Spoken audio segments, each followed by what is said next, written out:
बिस्मिल्लाहिर्रहमानिर्रहीम। अस्सलामुअलैकुम। मकतब टीवी देखने वालों को राव कमर रिजवान नई वीडियो में खुशामदीद कहता है। दोस्तों, गैर कानूनी तरीके से यूरोप जाने वाली कश्ती यूनान के जनूबी साहिल पर डूब गई। यूं रोजगार की तलाश में निकलने वाले सैकड़ों तारिकीन वतन समंदर में गर्क हो गए। अफसोसनाक खबर यह है कि इसमें बेशतर पाकिस्तानी सवार थे जो लुकमा अजल बने। ये कश्ती कैसे डूबी, जिंदा बच जाने वालों ने क्या क्या इंकशाफात किए, पाकिस्तानियों को कश्ती के निचली जगह पर क्यों रखा गया और तहकीकात क्या कहती हैं, ये सब आपको आज की वीडियो में बताएंगे।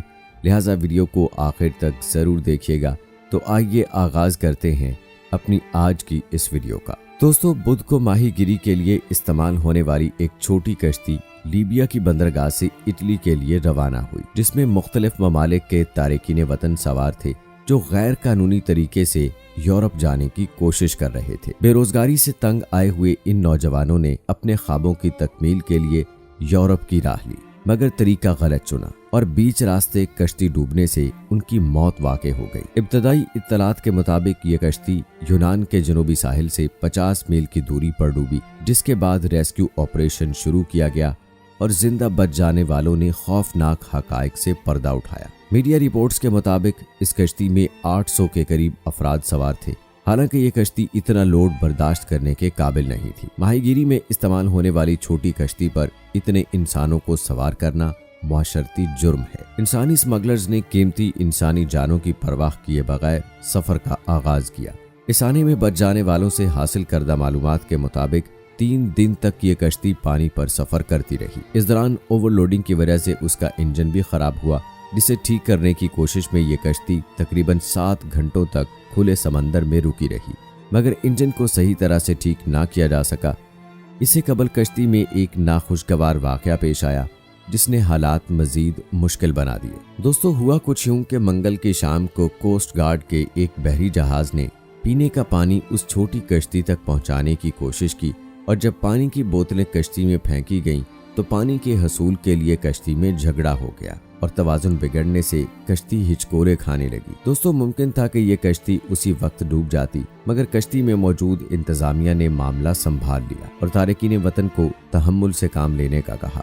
अगले रोज यानी 14 जून को ये कश्ती यूनान के जनूबी साहिल से 60-70 मील के फासले पर थी कि उसका इंजन फिर से खराब हो गया और कश्ती की रफ्तार सुस्त होने लगी। कुछ देर बाद गश्त करने वाले कोस्ट गार्ड्स का एक बहरी जहाज उन तक पहुंचा और रस्सी की मदद से कश्ती को बांधकर साहिल तक ले जाने का मंसूबा बनाया गया, लेकिन जैसे ही उस बड़े बहरी जहाज ने छोटी कश्ती को खींचा तो ये उलट गई और यूं सैकड़ों तारिकीन वतन समंदर में जा गिरे और पानी के बहाव के साथ डूबने लगे। इस आने के खौफनाक हकायक से पर्दा उठाते हुए जिंदा बच जाने वालों ने कुछ वीडियोस सोशल मीडिया पर शेयर की। एक वीडियो में नौजवान बता रहा है कि हमारी कश्ती को जानबूझकर डबोया गया है और फिर हमें बचाया भी नहीं गया। काफी देर तक वहां 4 शिप्स खड़े रहे, लेकिन किसी ने हमें बचाने की कोशिश नहीं की। एक हेलीकॉप्टर भी आया, मगर वो भी आसमान में ही परवाज करता रहा।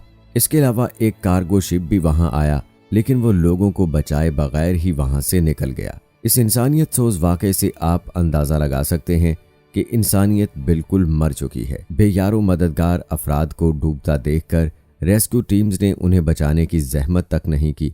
जिंदा बच जाने वाले पाकिस्तानियों ने इंकशाफ किया कि वो खुद तैर कर साहिल तक पहुंचे। ये तो उनकी खुशकिस्मती थी कि वो बगैर कंपास के साहिल की सिमत तैरते गए और कुदरत ने उन्हें साहिल तक पहुंचा दिया, वरना उनकी भी मौत वाक़ई हो जाती। जबकि बच जाने वाले पाकिस्तानियों ने ये इंकशाफ भी किया कि कश्ती इंतजामिया ने पाकिस्तानियों को चुन चुन कर कश्ती के सबसे निचले हिस्से में रखा, जिसकी वजह से ये खदशा जाहिर किया जा रहा है कि ये मरने वालों में ज्यादा तादाद पाकिस्तानियों की हो सकती है। दोस्तों, इंसानी हकूक की तंजीमों के मुताबिक कश्ती पर सवार सब पाकिस्तानी निचले हिस्से में मौजूद थे और यही वजह है कि कश्ती डूबने पर वो बाहर नहीं निकल पाए।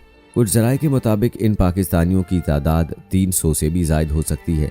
इसके अलावा माहिरीन का कहना है कि कश्ती पिछले 5 दिनों से इसी जगह घूम रही थी, मगर कोस्ट गार्ड्स ऐसी कश्तियों को टेक्निकल बुनियादों पर इग्नोर करते हैं। जैसे हादसा होने पर कह दिया कि हमें इत्तलात ही लेट मिली थी। इस आने में 100 अफराद के हलाक होने की तस्दीक की गई, जिनमें बेशतर पाकिस्तानी हैं और ये तादाद मुसलसल बढ़ रही है। जबकि पाकिस्तानी कौंसल खाने ने 12 पाकिस्तानियों के जिंदा बच जाने की तस्दीक भी की है। दोस्तों, ना ही ये पहला वाकया है और ना ही आखिरी। इसके बाद भी लोग पाकिस्तान, इराक, शाम और लीबिया वगैरह से भागकर यूरोप जाने की कोशिश करेंगे और मारे जाएंगे। हमारे हालात इराक, शाम, लीबिया और जंगज़दा दीगर ममालिक जैसे ही हैं और हर साल ऐसे वाकयात में लाखों लोग मर जाते हैं। दोस्तों, लीगल तरीका सस्ता लेकिन काफ़ी कठिन है और हर शख्स एमफिल या पीएचडी करने के लिए ये तरीका नहीं अपना सकता। इसलिए सबसे आसान तरीका कश्ती के जरिए भागना है। दोस्तों, जब एक नौजवान में किसी काम करने का जुनून हो और उसे काम करने का मौका न मिल रहा हो तो वो गैर कानूनी रास्ते से भागकर जान दांव पर लगाकर काम करने के लिए जाना पसंद जरूर करेगा। अलमिया ये है कि आज़ादी एक साथ लेने के बावजूद आज पाकिस्तान के नौजवान कश्तियों में हिजरत करते हुए डूब रहे हैं और हिंदुस्तानी नौजवान हर बड़ी कंपनी के सीईओ से लेकर तमाम अच्छी पोजीशंस पर जमे बैठे हैं। पाकिस्तान समेत दीगर गरीब ममालिक में भी बेरोजगारी नौजवानों को ऐसा करने पर मजबूर कर रही है। इस पर हुकाम को सोचना चाहिए। दोस्तों, यूनान की सदर कैटरीना साकिलारोपोलो ने कैला माता की बंदरगाह का दौरा किया ताकि रेस्क्यू और जिंदा बच जाने वाले अफराद की देखभाल के बारे में सीनियर हुकाम से बात की जा सके। यूरोपीय कमीशन के सरबराह ने कहा है कि वो यूनान के साहिल पर कश्ती के तबाह होने की खबरों और मुतअद्दिद अमवात की इत्तला से बहुत गमज़दा हैं और लापता अफराद की खबर सुनकर इंतहाई फिक्रमंद हैं। दूसरी जानिब जहां ये सानेहा कीमती जानों के ज़िया का सबब बना, वहीं इंसानी स्मगलिंग करने वालों की निशानदही भी कर रहा है। हुकूमत पाकिस्तान इन इंसानी स्मगलर्स की तलाश में है जिन्होंने गैर कानूनी तरीके से नौजवानों को कश्ती पर सवार करवाया।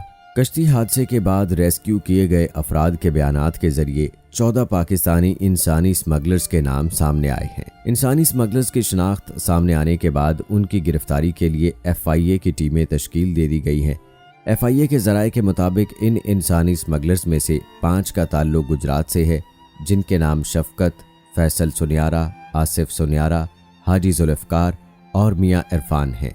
इन इंसानी स्मगलर्स में रियासत और जावेद इकबाल के नाम भी सामने आए हैं, जबकि मंडी बहाउद्दीन के साजिद और मुदस्सर का नाम भी सामने आया है।